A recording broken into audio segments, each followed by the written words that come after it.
বিজ্ঞানের তো একটা থিওরি এরকম আছে যে বিজ্ঞানের কোনো থিওরি ফাইনাল নয়।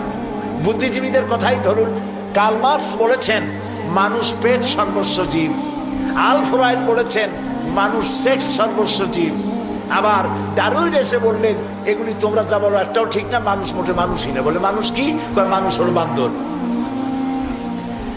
তো চিন্তাবিদ, বুদ্ধিজীবী, দার্শনিক তাদের কথায় মিল নাই, নবীদের কথায় মিল আছে না নাই? বলেন, জোরে বলেন, আছে না নাই? আপনি কি এইরকম একজন দুইজন নবীর খবর জানেন? এক নবী বলেছে আল্লাহ এক, আর একজন বলেছেন বেশি হইতে পারে, নাউজুবিল্লাহ। শুনেছেন এরকম?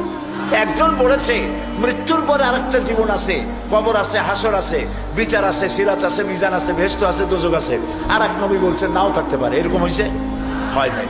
আদম আলাইহিস সালাম থেকে মুহাম্মদ সাল্লাল্লাহু আলাইহি সাল্লাম পর্যন্ত সমস্ত নবীদের কথা কয় রকম? স্লোগান কয়টা?